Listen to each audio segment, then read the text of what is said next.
हुबली में महदाई योजना को लेकर बयानबाजी तेज हो चुकी है। किसान नेता सिद्धू तेजी ने कहा कि महदाई संघर्ष कोई कल की बात नहीं है, ये सिर्फ किसानों के लिए कोई परियोजना नहीं है, यह एक महत्वपूर्ण परियोजना है जो हुबली और धारवाड़ के लोगों की पेयजल किल्लत दूर करेगी। इस परियोजना के लिए संघर्ष अब एक नया रूप लेगा। आपको बता दें कि 31 जुलाई को केंद्रीय मंत्री प्रहलाद जोशी के कार्यालय के सामने अनिश्चितकालीन धरना देने का फैसला किया है। किसान कार्यकर्ताओं ने सुप्रीम कोर्ट में एक जनहित याचिका भी दायर की है, जहां उन्होंने केंद्र सरकार से न्यायाधिकरण के फैसले के अनुसार पानी छोड़ने की अनुमति देने का निर्देश जारी करने की अपील की है और अब वे केंद्रीय मंत्री के कार्यालय के सामने फिर से अपनी मांग उठाने को तैयार हैं। मित्ररे, ರೈತ ಪರ, ಕಾರ್ಮಿಕ ಪರ, ದಲಿತ ಪರ ಸಂಘಟನೆ ಎಲ್ಲ ಮುಖಂಡರು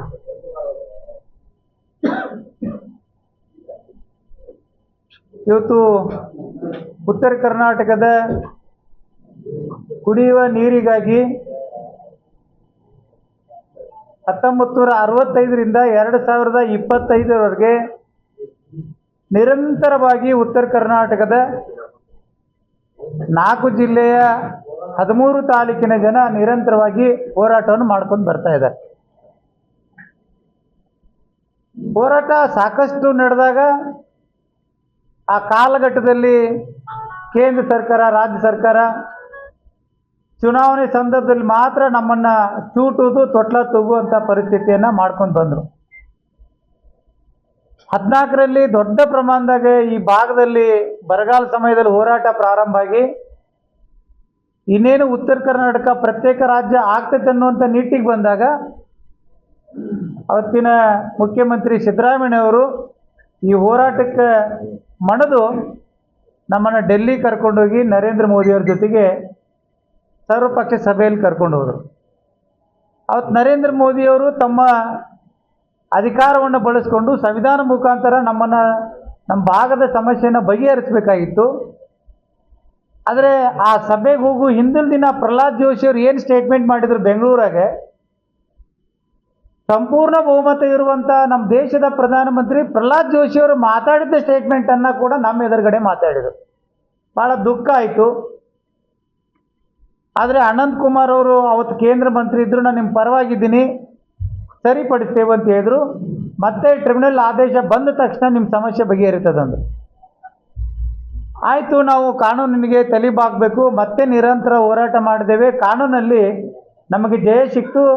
2021ರಲ್ಲಿ 13.5 TMC ಅದು ವ್ಯವಸಾಯಕ್ಕಾಗಿರ್ಬೋದು, ಕಾರ್ಖಾನೆಗಾಗಿರ್ಬೋದು, ಕುಡಿ ನೀರಿಗಾಗಿರೋ ಆದೇಶ ಆಯಿತು. ಆದೇಶ ಬಂದ ಮೇಲೆ ಇನ್ನೇನು ಕಾಮಗಾರಿ ಪ್ರಾರಂಭ ಮಾಡಬೇಕು ಅಂದಾಗ ರಾಜ್ಯ ಸರ್ಕಾರ DPR ಮಾಡ್ತು. ಯಡಿಯೂರಪ್ಪನವರು ಕೂಡ ಬಜೆಟಲ್ಲಿ ವಿಶೇಷವಾದಂಥ ಅನುದಾನವನ್ನು ತೆಗೆದಿತ್ತು.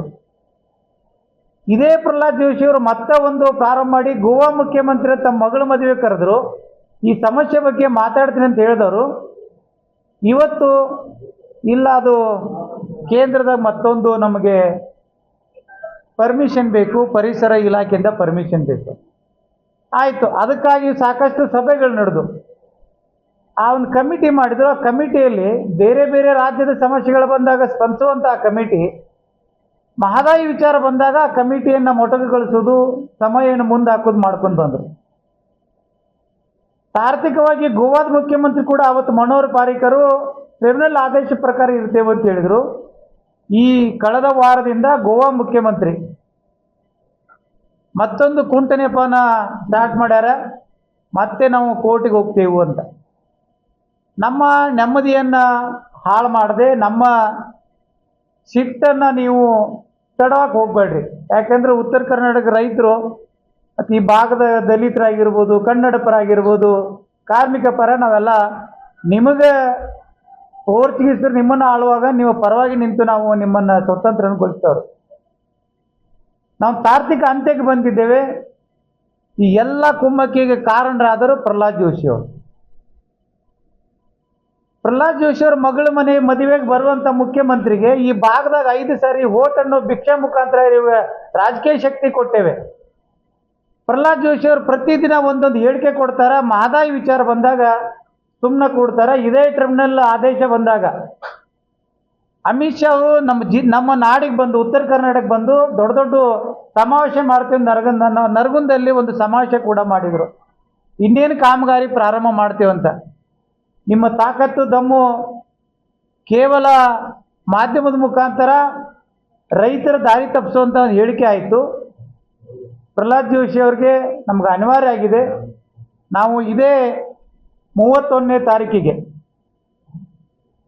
ಪ್ರಹ್ಲಾದ್ ಜೋಶಿ ಅವರ ಕಚೇರಿ ಎದುರುಗಡೆ ನಿರಂತರ ಹೋರಾಟವನ್ನು ಮಾಡಬೇಕು ಅಂತೇಳಿ ಒಂದು ಇತ್ಯರ್ಥಕ್ಕೆ ಬಂದೇವೆ.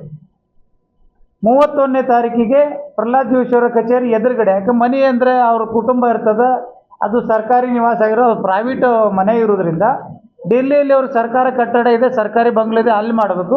ಇಲ್ದಿದ್ರೆ ನಮ್ಮ ಜಿಲ್ಲೆಯ ಅಲ್ಲಿ ಅವ್ರ ಕಚೇರಿ ಇದೆ.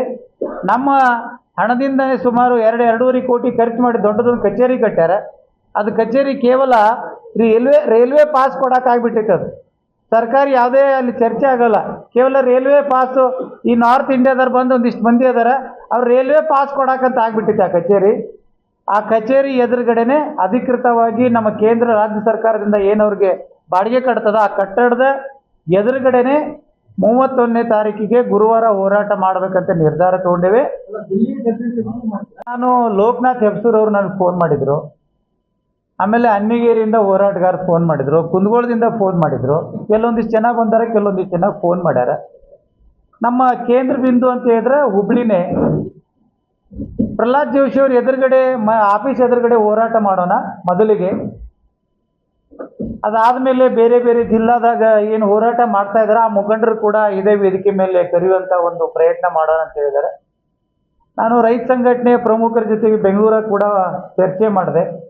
ಅವರು ಕೂಡ ಇಲ್ಲ, ನೀವು ಟೆಂಟಾಗಿ ಹೋರಾಟ ಮಾಡಿರಿ, ನಿಮ್ಮ ಜೊತೆಗೆ ನಾವು ಸದಾ ಇದ್ದೇವೆ, ಆ ಹೋರಾಟದ ಮಧ್ಯದಾಗ ನಾವು ಕೂಡ ಬಂದು ಬೆಂಬಲ ಕೊಡ್ತೇವೆ.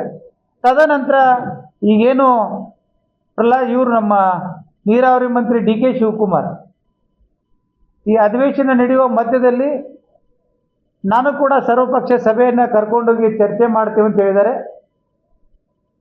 ನಾವು ಅವ್ರೇನು ಸರ್ವಪಕ್ಷ ಸಭೆ ಕಳೆದ ಬಾರಿ ಹೋದಾಗ ನಮ್ಮನ್ನು ಕರ್ಕೊಂಡು ಹೋಗಿದ್ರು, ಆ ರೀತಿ ಕರ್ಕೊಂಡು ಹೋದರೆ ಅವ್ರ ಜೊತೆಗೆ ಹೋಗ್ತೇವೆ. ಕರ್ಕೊಂಡು ಹೋಗ್ತಿದ್ರೆ ನಾವು ಪ್ರತ್ಯೇಕವಾಗಿ ಅವ್ರೇನು ಅಲ್ಲಿ ಡೆಲ್ಲಿಯಲ್ಲಿ ಹೋರಾಟ ಮಾಡಬೇಕು ಅಂತ ಅಲ್ಲೇ ಸರ್ವಪಕ್ಷ ಸಭೆಗೆ ಹೋಗ್ಬೇಕಂತಾರೆ. ಆ ಸಮಯದಾಗ ಅವರ ಡೇಟನ್ನು ನಿಗದಿ ಆದರೆ ನಾವು ಕೂಡ ಡೆಲ್ಲಿಗೆ ಹೋಗಿ ಅಲ್ಲಿ ಹೋರಾಟ ಮಾಡುವಂಥದ್ದು, ಮನವಿ ಕೊಡುವಂಥದ್ದನ್ನು ನಮ್ಮ ರೈತ ಸಂಘಟನೆಯಿಂದ, ನಮ್ಮ ರೈತ ಸಂಘದ ಒಕ್ಕೂಟದಿಂದ ಕೂಡ ನಾವು ಆ ಪ್ರಯತ್ನ ಕೂಡ ಮಾಡ್ತೇವೆ.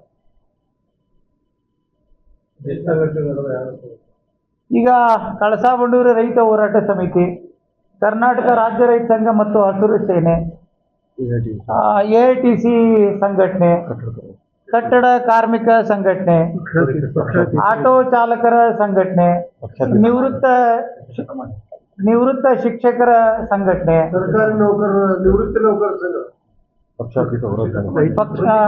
ಕೃಷಿಕ ಸಮಾಜ, ಪಕ್ಷಾತೀತ ಹೋರಾಟ ಸಮಿತಿ,